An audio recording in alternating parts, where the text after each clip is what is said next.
Hello friends, কেমন আছো তোমরা? আশা করছি ভালো রয়েছো। দেখে বুঝতে পারছো নিশ্চয়ই একটা ডাঁটার তরকারি নিয়ে এসেছি। হ্যাঁ, এটা কুমড়ো ফুলের ডাঁটার তরকারি। খেতে কিন্তু খুব ভালো, ফেলে দিও না এই ডাঁটা। এবার থেকে বাড়িতেই এই পদ্ধতিতে সহজে রান্না করে নিও। ভিডিও ভালো লাগলে লাইক শেয়ার করো। কিভাবে বানাচ্ছি দেখো। বানাতেই দেখো, কুমড়ো ফুলের ডাঁটা নিয়েছি আর নিয়েছি আলু, ব্যাস এই দিয়েই নিরামিষ রান্না। আর সঙ্গে এক থালা ভাত মাস্ট। কিন্তু গুলো আমি পাতলা পাতলা করে কেটে নিচ্ছি। দেখো এরকম লম্বা লম্বা করে আলু ভাজার মতো সরু করে কেটে নিয়েছি কুমড়ো ফুলের ডাঁটিগুলোও কেটে। সেই সঙ্গে কাঁচা লঙ্কাগুলিকে কুচি কুচি করে কেটে নিলাম, ভালোভাবে ধুয়ে নেব। এবার আমি একটা গ্যাসে কড়াই বসিয়ে সামান্য পরিমাণ সর্ষের তেল দিয়ে কিছুটা গোটা জিরে দিয়ে দিলাম। দিয়ে জিরেটাকে ভালোভাবে ভাজতে থাকবো। অল্প তেলেও কিন্তু তোমরা এইভাবে রান্না করতে পারো, এর স্বাদ কিন্তু অসাধারণ। আমি চাই তোমরা এইভাবে একবার এই তরকারিটা বানিয়ে খাও। এবার আমি এই আলু আর ডাঁটাটা দিয়ে ভালোভাবে ভাজতে থাকবো। এই চচ্চড়িটা একবার খেলে তোমাদের মুখে লেগে থাকবে, কথা দিলাম।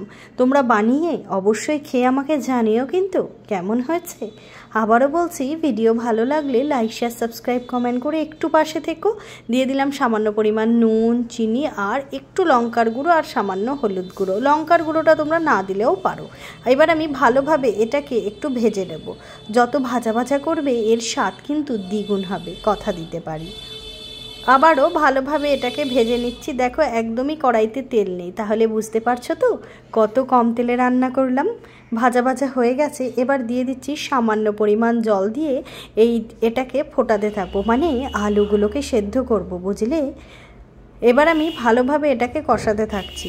দেখো কষানো প্রায় হয়েও গেছে, দেখতে কি সুন্দর লাগছে তাই না? এটা দিয়ে তোমরা কিন্তু ভাত রুটি সবই খেতে পারো, তবে গরম ভাত আর গন্ধরাজ লেবুর জুগালে এটা কিন্তু খেতে অসাধারণ। কথা বলতে বলতে তরকারিটা সেদ্ধও হয়ে গেল। দিয়ে দিলাম সামান্য পরিমাণ ধনেপাতা। দিয়ে ভালোভাবে এই ধনেপাতার সাথে আলুটা নেড়ে নেব। এতে কিন্তু গন্ধ স্বাদ দুটোই ভালো থাকবে বটে। দেখো আলুগুলো সেদ্ধ হয়ে গেছে, দেখে বুঝতে পারছো তো। এবার জলটাকে শুকিয়ে নিয়ে এবার আমি তরকারিটা তুলে তোমাদের একটু প্লেটিং করে দেখালাম।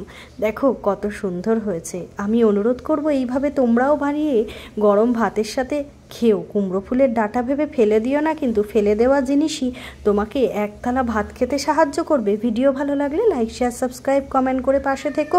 নতুন কোনো রেসিপি চাইলে অবশ্যই কমেন্ট করো, আমি সেই রেসিপি নিয়ে তোমাদের সামনেই হাজির হব। ততক্ষণ সুস্থ থাকো, ভালো থাকো। ফিরছি পরের ভিডিওয়। জয় মা তারা।